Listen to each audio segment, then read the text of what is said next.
Kembali lagi di channel Bilyas Team. Pada kesempatan kali ini kita akan mereview beberapa emiten saham yang terdaftar di Bursa Efek Indonesia. Rekan Bilyas mau tahu apa aja emitennya? Ayo kita cek pada pembahasan berikutnya. Rekan Bilyas, pada saat ini kita akan melakukan trading menggunakan salah satu platform, yakni platform dari Indo Premier. Jadi salah satu platformnya disebut sebagai Indo Premier Online Trading atau biasa kita kenal dengan sebutan iPod. Selanjutnya rekan Bilyas bisa melihat di tampilan utamanya terdapat beberapa opsi. Ada opsi pertama portofolio saham, kemudian EIPO, stock list, buy or sell, and order status. Di masing-masing sub poinnya itu memberikan informasi terkait dengan apa saja saham-saham yang diinformasikan. Pertama portofolio saham kita, yang kedua saham atau emiten yang mau IPO, dan yang ketiga ada stock list. Stock list terdiri dari kurang lebih 5 poin. Ada pertama pada sub poin pertama itu ada favorit atau saham yang sering dipilih, kemudian ada portofolionya kita, kemudian ada IDX 30, kemudian ada Kompas 100 dan LQ45 yang merupakan saham-saham terpilih dengan nilai dan kapitalisasi terbaik yang telah ditentukan sesuai indikatornya.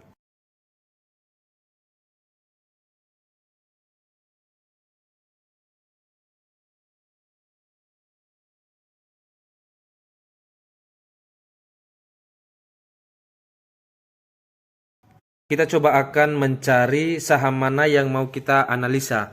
Pada hari ini kita coba menganalisa saham atau emiten ADRO.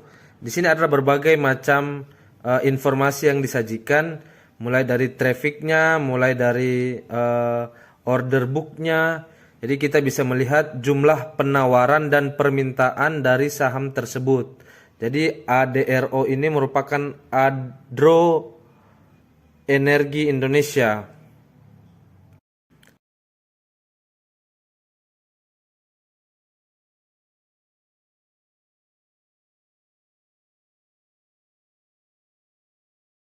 Selain itu kita juga bisa menilai informasi dari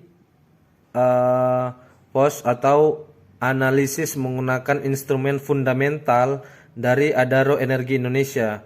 Jadi kita bisa tahu juga company profile dari perusahaan tersebut, pendirinya siapa, komisarisnya siapa, sampai direktur-direkturnya siapa, IPO-nya tanggal berapa, hingga company listingnya dengan nilai share marketnya berapa. Ini bisa kita dapat informasinya di company profile yang disajikan dalam platform iPod.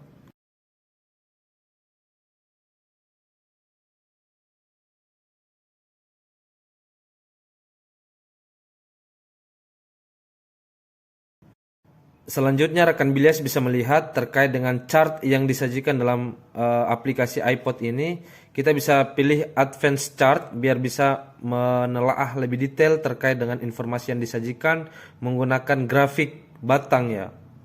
Jadi ada warna hijau dan warna merah. Rekan-rekan juga tahu bahwa ketika grafik yang disajikan itu bermunculan, maka akan ada kondisi di mana grafik itu mengalami uptrend ataupun downtrend. Di sini menggunakan dua indikator, yakni MA9 close 0 dan juga RSI atau Relative Strength Index 14. Di sini juga jika kita ingin melakukan penambahan indikator, maka kita bisa memilih opsi indicators dan memilih salah satu yang akan mau kita pakai. Apakah kita mau menggunakan MA cross, ataukah kita mau pakai Kinger Oscillator, atau kita mau pakai apa.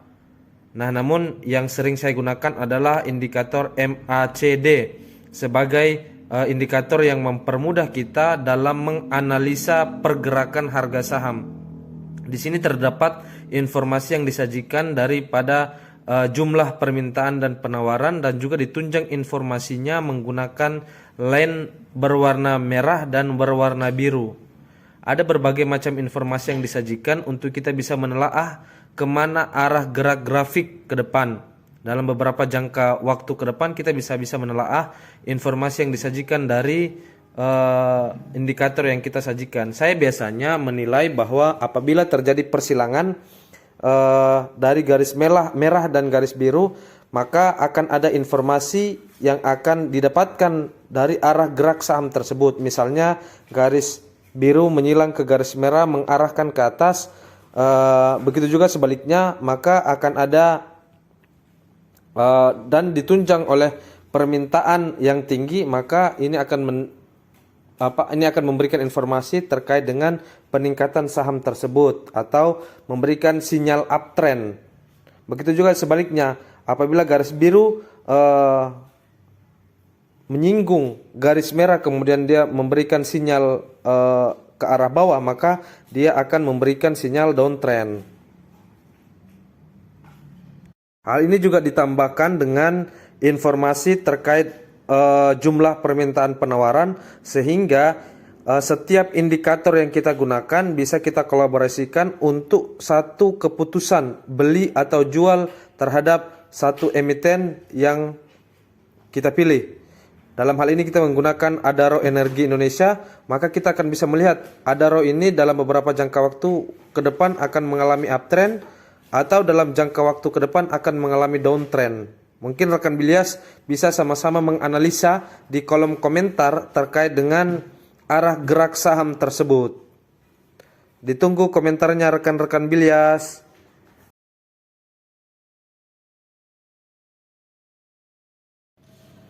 Cukup sekian untuk review di edisi saham kali ini. Jangan lupa terus nonton, like, comment, and subscribe di channel Bilyas Team untuk bisa mengetahui ilmu-ilmu baru tentang analisis saham.